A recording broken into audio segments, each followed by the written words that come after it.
Tere! Selles videos tahaksin rääkida selfist, mis on seotud siis uppumisega ehk siis surmast läbi uppumisega ja siis sellest selfist, sellest hirmust, mis on selle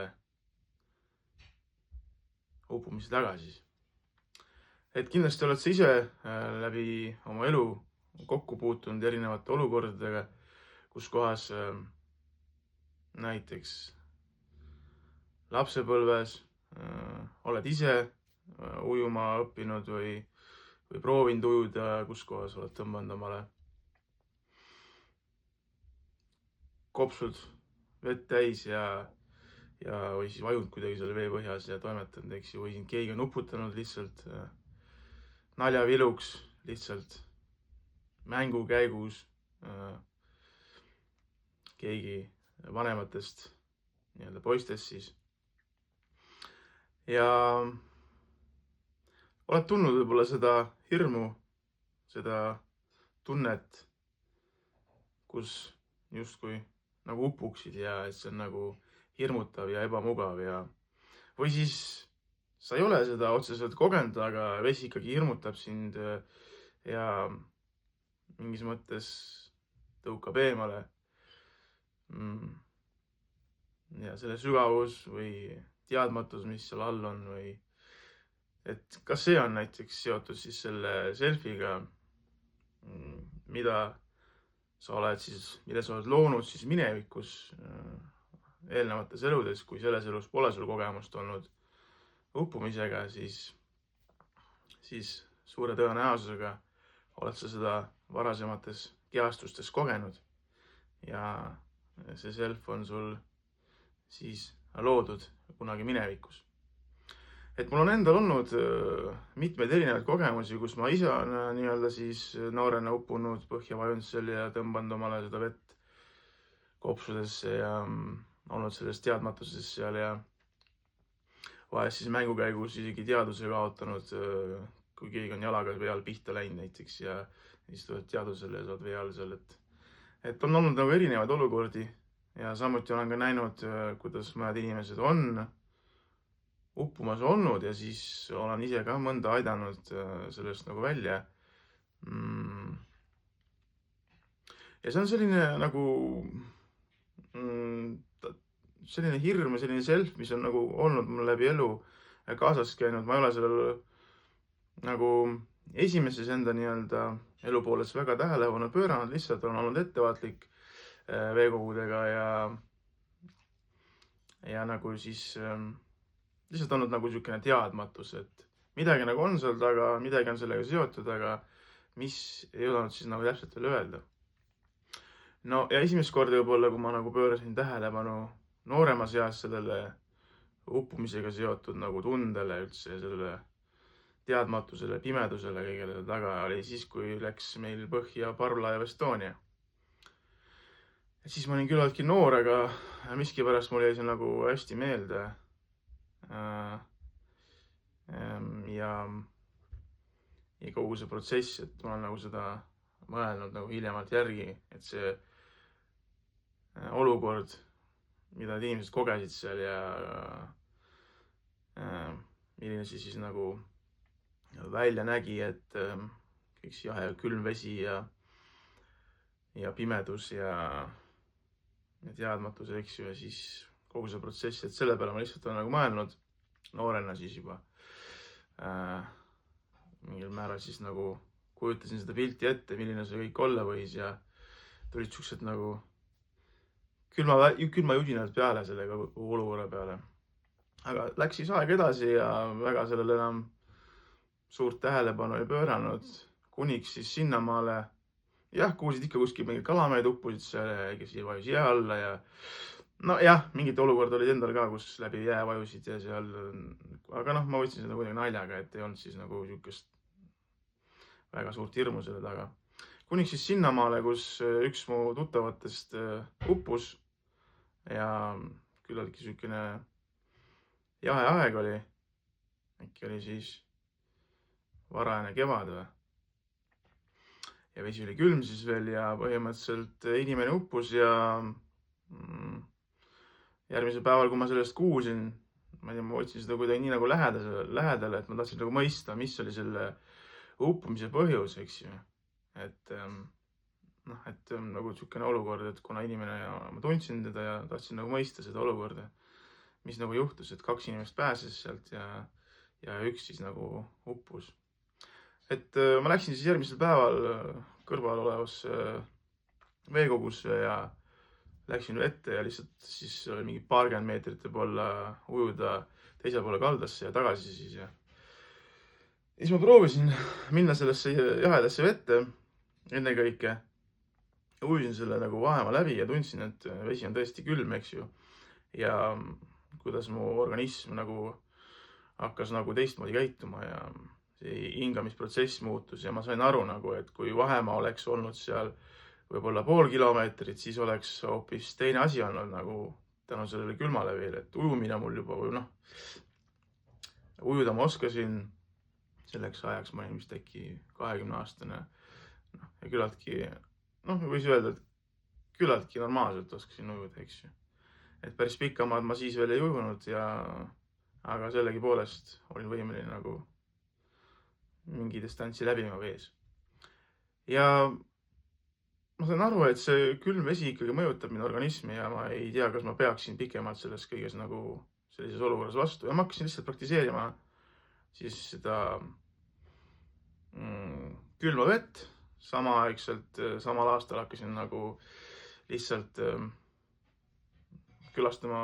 veekogu, lihtsalt vaatama, kuidas mu organism reageerib sellele veele ja hakkasin nagu praktiseerima, hakkasin vaatama erinevaid videosid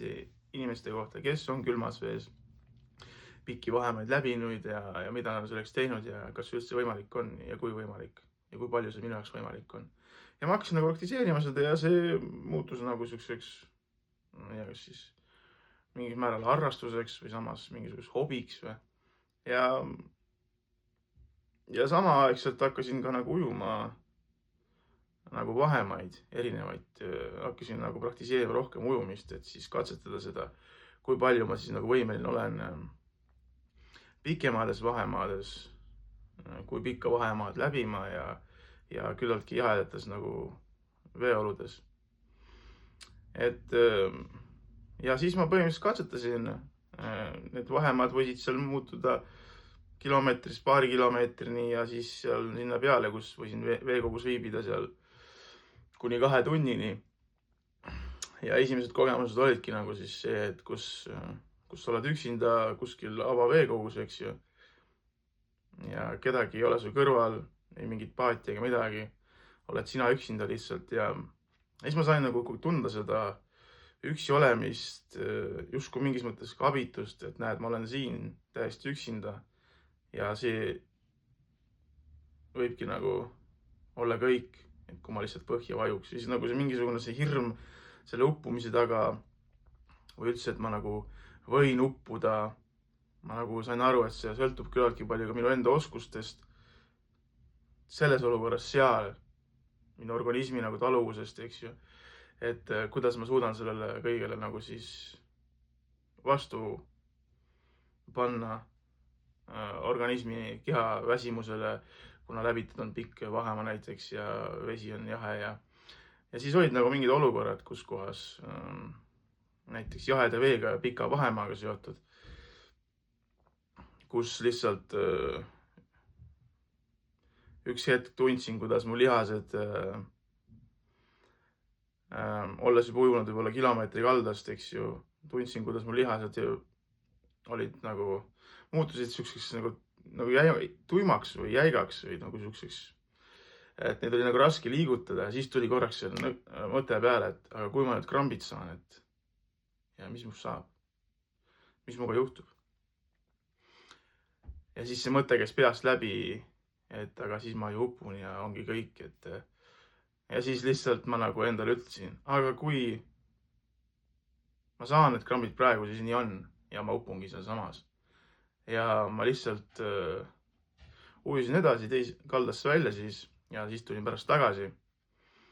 Ja see oli ka nagu mingi selline ületuspunkt, kus kohas ma lihtsalt ületasin mingi aspekti sellest selfist mis oli selle uppumisega ja selle hirmuga seal taga seotud, selle hirmuga seotud siis nagu. Et see oli nagu osa, kus ma nagu lihtsalt siis ületasin selle osaliselt enda jaoks. Muidugi tol hetkel ma veel ei teadnud sellest mõistest nagu või sellest kontseptsioonist nagu self, eks ju, et see on üldse mingisugune selline minu enda loodud programm minu teaduses ja siis mul ei olnud nagu veel teadlik arusaama sellest. Ja nii ma siis jällegi ujusin erinevaid vahemaid ja katsetasin selle nii-öelda selfiga, kus samuti võisin ujuda nii-öelda meres näiteks nii kaugele, kui ma enam-vähem veel kallast nägin, et mingisugune niisugune piir paistis, et nagu saad aina aru, et sealpool on kallas, et teisel pool nagu polnud seda piiri, et juba hakkas muutuma see kalda, see piir häguseks, ja siis olles seal selles üksinduses mina ja see veekogu ja lihtsalt siis lastes käed, jalad lihtsalt pannes enda kõrvale ja lastes ennast lihtsalt põhja niimoodi põhja poole vajuda, seal võib olla 5 meetrit, ja siis tundsid, kuidas lihtsalt vau, ja siin see võibki tegelikult läbi saada, et kui lihtne see lihtsalt on, eks ju. Ma lihtsalt vajun siia põhja ja ongi kõik. Et jah, see oli ka nagu niisugune jälle mingi hetk, kus ma jälle sain milleskist üle enda, sest kui palju see ikkagi kui palju ma ikkagi saan ise samuti midagi teha selleks, et mitte uppuda ja siis hakkad liigutama, tuled uuesti pinnale. Et mida ma siis mõistsin, ongi oluline, et mitte sattuda paanikasse, mitte sattuda nagu lihtsalt hirmu kontrolli alla, kus kohas sa ei suuda enda keha kontrollida, enda hingamist kontrollida. Ja tänu sellele läheb siis keha nagu rohkem väsib ära ja see hingamine muutub raskemaks ja siis võibki toimuda see, et sa lihtsalt seotud seoses selle külmaveega, eks ju, siis see, et sa ise satud paanikasse, kõik see mõjutab sinu keha lihaseid ja siis sa lihtsalt hakkad see lähmima ja pohmima ja lõpuks lihtsalt tõmbad omale kopsud vett täis ja lihtsalt kaotad teadvuse. Et see on nagu selle juures oluline, et mitte sattuda paanikasse ja mina sellisel kujul lihtsalt tol hetkel lihtsalt katsetasin ennast ja harjutasin ja treenisin ennast põhimõtteliselt siis nendes olukordades mitte sattuma paanikasse ja ma sain aru nagu, et ma olen võimeline nagu taluma külma vett, läbima pikki vahemaid ja samuti tegema seda öösel, et mul oli ka kogemus, kus ma sain teha öösel ujuda teadmatuse veekogus, kus kohas siis oli jõgi teises riigis, kus kohas ma siis läksin vette ja ma teadsin, et see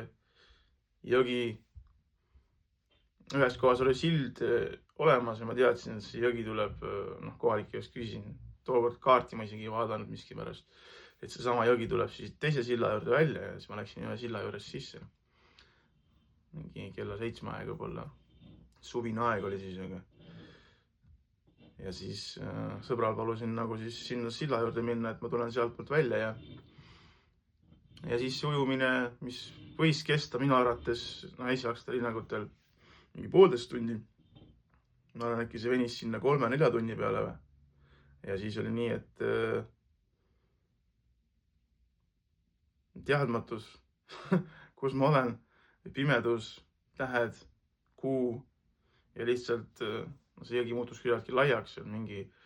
paarisaja meetri laiuseks, 300 meetri laiuseks, lihtsalt nägid silmanurgast, et on kuskil kaldalt kaugel mingid siuksed varjud ja lihtsalt siis ujusid teadmatusest, see ei teadnudki kaua see mul veel aega võtab, sest juba ma olin nagu ületanud kõik need mingisugused enda arvates ajalimiidid, mis oleks pidanud kuluma, et siuke teadmatuses ujumine, et ka seda on nagu olnud. Ja mingi hetk ma siis isegi hakkasin nagu, ma mõtlesin nagu ületada siis La Manche'i, et vaikselt praktiseerisin nagu seda pikamaa ujumist rohkem ja tahtsin seda enda jaoks nagu võtsin mingi eesmärgi, et võiks nagu seda teha, et siis panna ennast täielikult proovile juba selles vahemaas. Aga praktiseerides ja nähes, et kui palju see tegelikult nõuab minu enda nagu tähelepanu, energiat ja pingutust, eks ju, ja aega, finantsi, ja siis ma lihtsalt teadvustasin endale, et kui need inimesed on seda teinud, ma olen selleks ka tegelikult ju võimeline, mida üks on teinud, saavad ka kõik teha. Ja ma lihtsalt võib öelda loobusin sellest nii-öelda sihist, aga mitte sellepärast, et ma nagu andsin alla või midagi, et ma nagu ei saa sellega hakkama, vaid pigem, et ma teadvustasin, et ma saan sellega hakkama ja ma lihtsalt ei panusta sellesse enam nii palju energiat ja nagu ma liigun oma elus mingite teiste eesmärkide edasi, et sealt maalt siis see külma vee ja sihuke pikamaa distantsi ujumine lõppes nagu ja et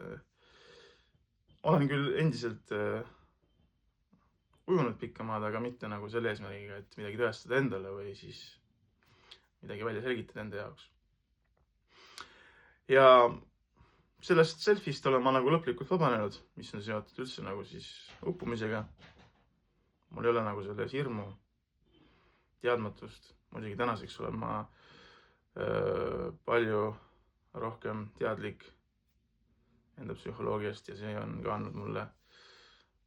võimaluse vaadata tagasi, et mida ma siis tegin. Tol hetkel ma tegelikult